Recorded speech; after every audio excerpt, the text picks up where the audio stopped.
dermatologist. When I eventually got to see the surgeon, he didn't perform it any longer. So I sort of felt like I'd hit a brick wall. So that was 20 years ago, and really you've had no treatment for the acne or the scarring treatment since? No. Okay. We'll have a little look, Hayley, because actually you have, haven't you? You've got quite a lot of scar tissue. Did you pick these when you were a kid? Unfortunately, yes, I did. I think people don't realise that as you pick them, you are making yourself more prone to scarring, and you've got quite a lot of little pits there, haven't you, which would have been old spots. I'll tell you what we'll do, Hayley. I think you should see a specialist about some laser treatment. And you probably won't notice too much of a difference, actually, after the first treatment, but within 2 or 3, you should start to notice that some of these pits start to fill in a little bit as the laser stimulates your own collagen production. I think it'll make a big difference. That's fantastic. Okay? That's lovely. Thank you very much. Dawn sends Hayley to see Dr. Patel at the private clinic on Harley Street. She's going to have 4 treatments of a relatively new process called fractional laser resurfacing. I might just make you jump at first, then you'll get used to it. A laser beam hits the skin and causes a heat reaction, which can then stimulate the production of collagen, which then leads to the formation of new, healthy skin. How are you feeling there? It's a slight pinprick feel. Yeah? And a smell of burning hair.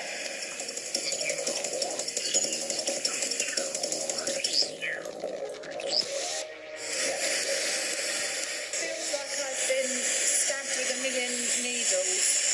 I can't feel any heaters yet. I'm just going to take your goggles off. Yeah. Just lift your head up for me. Slowly you can start opening your eyes. Yeah, now it hurts. Now it hurts. What, the eyes or the skin? The skin is very tight. Very tight. Good. Okay. Hayley's treatment is not currently available on the NHS and privately costs about £1,200.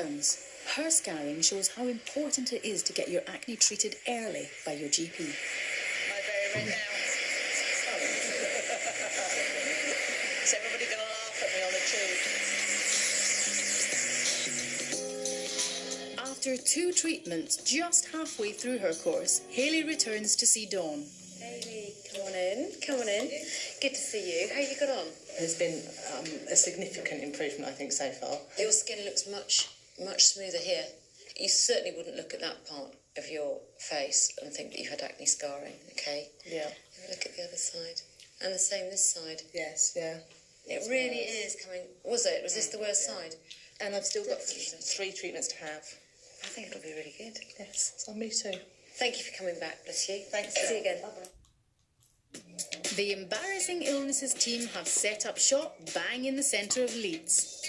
All this week they're determined to strip away stigma, banish our blushes, and they're urging us to give our bodies a thorough health MOT. And for Margaret Wynne, this walk-in clinic gets the thumbs up. I have warts.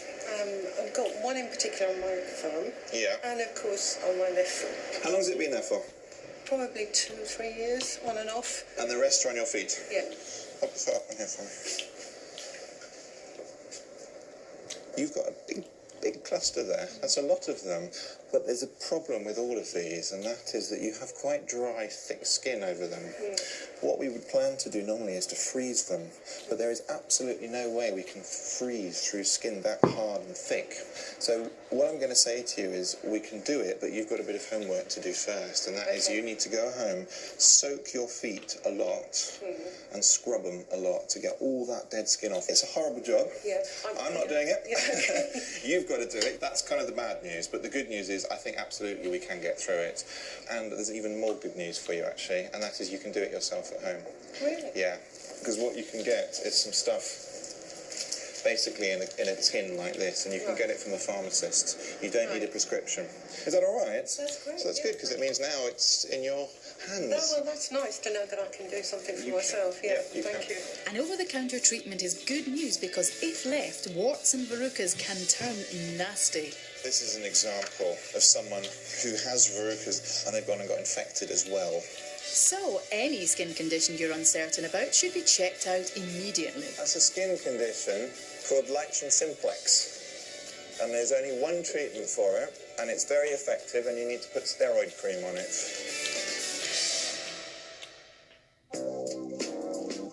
Rachel Mitchell suffers from psoriasis, a skin condition that struck when she was 11.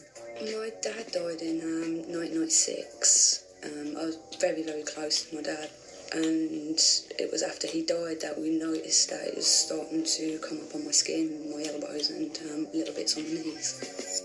Through my last 2 years of school, I was bullied quite badly because of it. They used to call me moldy locks, scabby, that sort of thing. Now, 12 years down the line, despite constant treatment, her psoriasis is only getting worse. I do get quite upset about it sometimes. It'd just be nice to be able to feel like a normal person.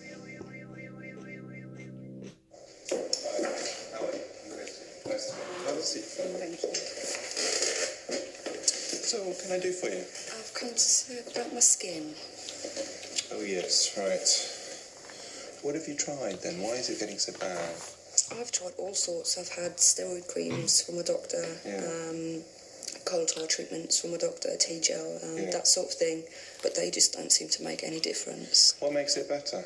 Sunlight. If I go out in the summer, I'll just sit in my back garden for a little bit, and it seems to ease the. It improves. Yeah. Do you smoke? Yes, I do smoke. Why do you smoke? I'm not sure. There's no answer for that. You know, No, smoking will there's not. make it worse, don't you? I didn't know that, actually. I do find that when I get upset about it, I have a tendency to smoke more, just get down about it. And It's a vicious cycle, I know that. why can't I but- be normal, sort of thing? Really? Yeah, You think that? yeah, I do. Can I have a look? Yeah. Yeah. Gosh, it really is all over your tummy, isn't it? Put your clothes on now. Is this really bad now, or is this kind of medium, or...? This is the worst it has ever been. This is the worst This it's is ever the worst I've ever known it to be. Yeah, I mean, this is bad. This is really nasty. I can see why you're so upset by this. I really can. These patches on your tummy again, thickened, pink, flaky, dry. Really, really... It's a really terrible disease, isn't it? It's about 2% of the population have it, though. So you're not alone by any stretch of the imagination. But, you know, you do have it bad. Look, quite honestly, I think creams, you're not going to get anywhere. You're going to have to cover your whole body in cream constantly, aren't you? Because there's so many of these patches. There are other options. There's light therapy. Now, in short, it's basically sticking you on a sort of sunbed. And with a few sessions, maybe 4, 5, 6 sessions of that, I think you'll notice a massive difference. Christian thinks ultraviolet light treatment might help Rachel's psoriasis. She starts a course at the London Dermatology Centre with Dr. Chopra. I'm a little bit nervous, a little bit excited as well. A mixture of both, really. For most of us, our skin cells replace themselves every 3 to 4 weeks. In Rachel's case, it's every 3 to 4 days. Ready? No one quite knows why it works, but ultraviolet light inhibits this overproduction of the cells. This type of treatment is now also available on the NHS. I'm looking forward to having more sessions, so I'm feeling happy. I'm feeling quite happy, actually, happier than I have felt for a little while. Rachel has 11 sessions ahead of her, but she's not the only patient of Christian's in treatment. David Pratt desperately wants to remove the kilos of extra flesh he carries on his chest, so Christian has booked him a breast operation. But now that the big day has finally arrived, David is terrified. I think I've made the right decision, but I'm still very, very, very, very scared. I just don't like the thought of being bedridden afterwards for God knows how long and being in so much pain. Don't like the feeling. Hi Dave, how are you? He is, I have to say, much more stressed than usual. He wants to improve a kind of deformity, breasts, which are not normal in a man, so it has for him a really big impact. And he's nervous about that, and nervous about pain more than usual, definitely, yes.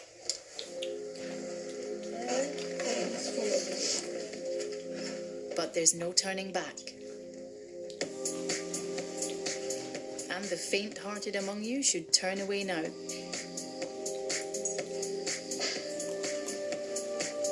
The first stage of the operation is to separate the excess flesh from the underlying muscle, cauterizing the blood vessels along the way to prevent excess bleeding. The nipple is removed and stored safely. At this point, David's excess flesh can be cut away. Each of his breasts weighs about half a kilo. That's twice as much as the average woman's breast. After she has stitched David back up, the final stage is to replace the nipples. Their new positions are carefully chosen. Finally, holes are made and the nipples are sewn back on. It's a painstaking operation. David's been on the table for 3 hours. The operation went fine. There's no problem with the routine. And we get a nice outcome. David is one step closer to getting the body he wants. 54-year-old Christopher Stables is soon to be married to his fiancée Deborah. But he's concerned that an embarrassing condition could ruin his wedding night.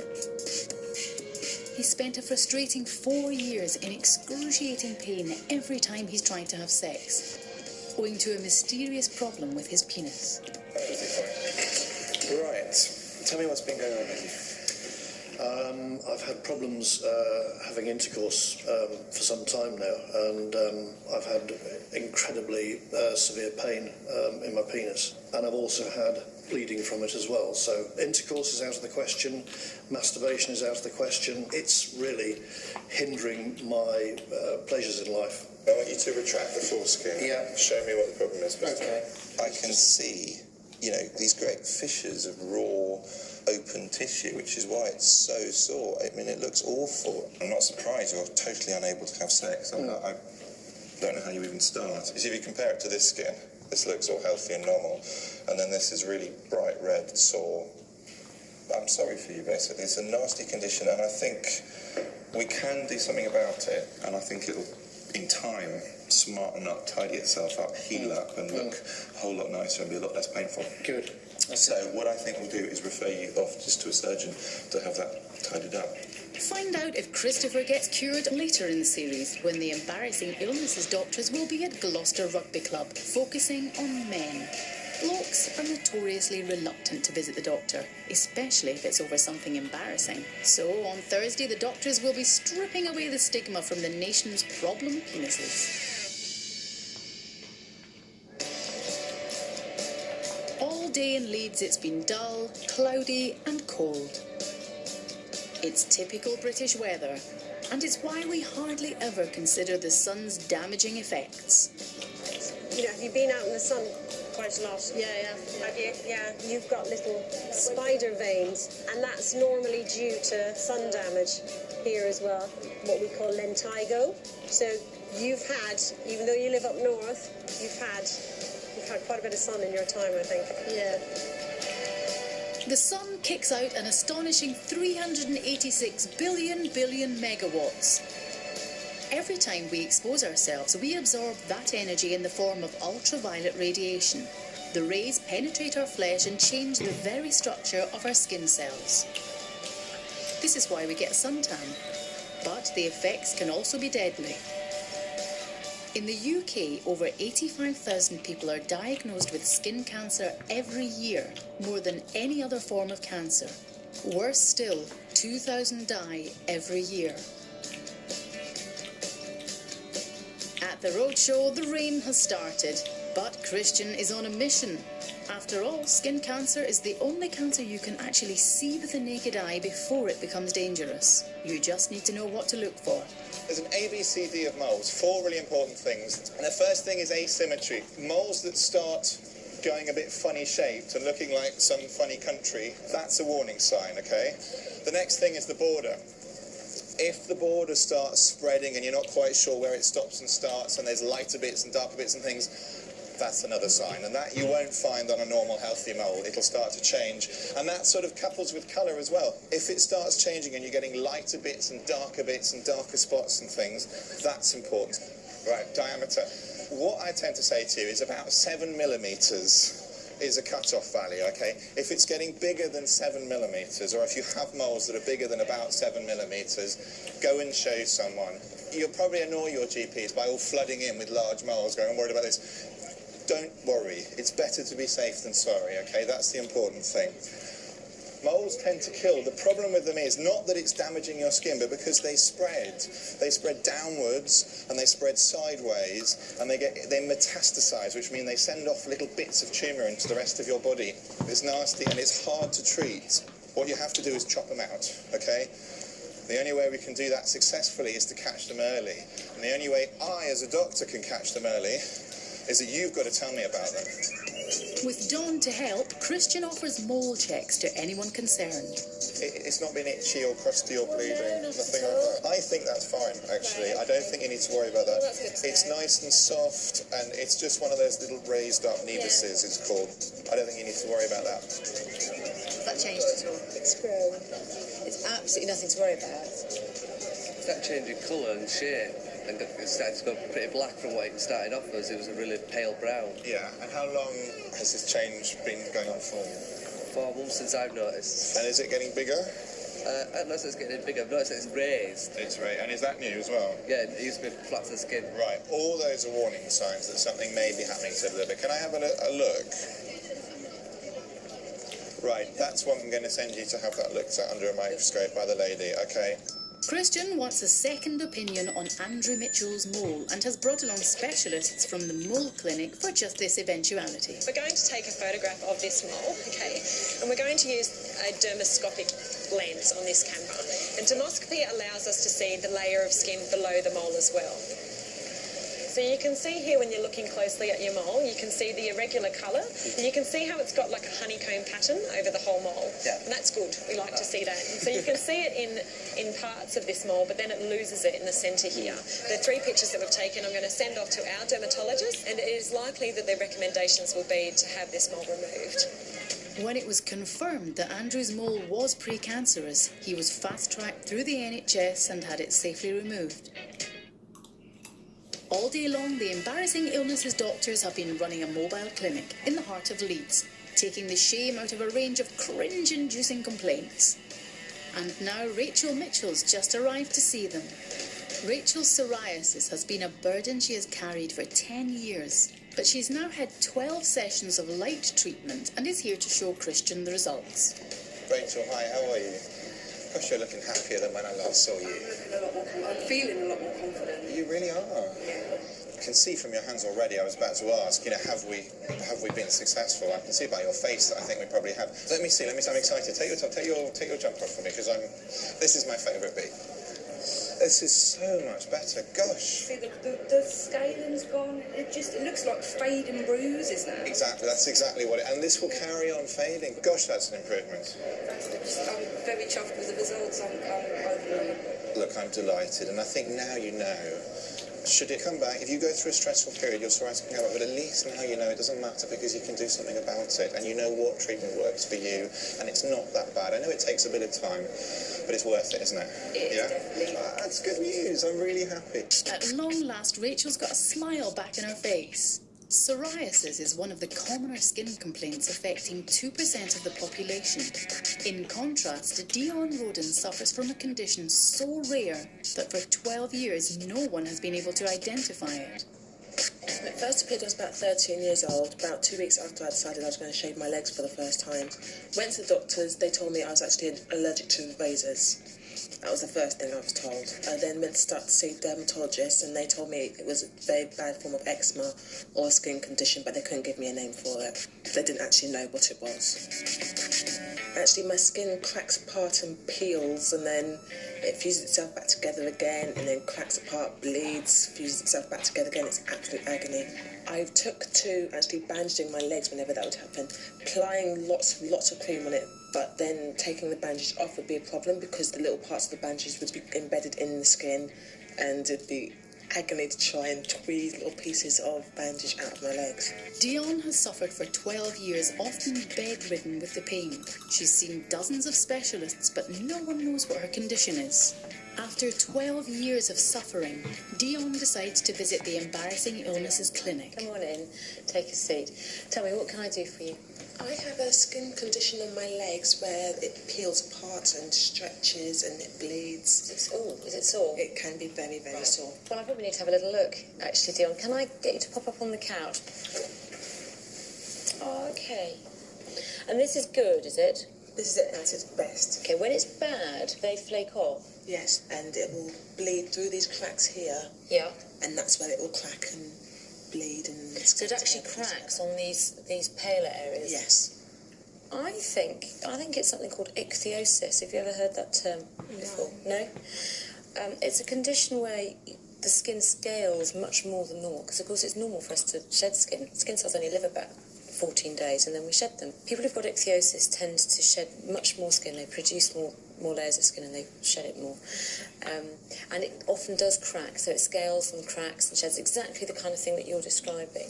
There's bad news and good news, all right? The bad news is it's not curable, but the good news is that there is quite a lot we can do to make it better. And this certainly isn't the worst case I've seen. Okay?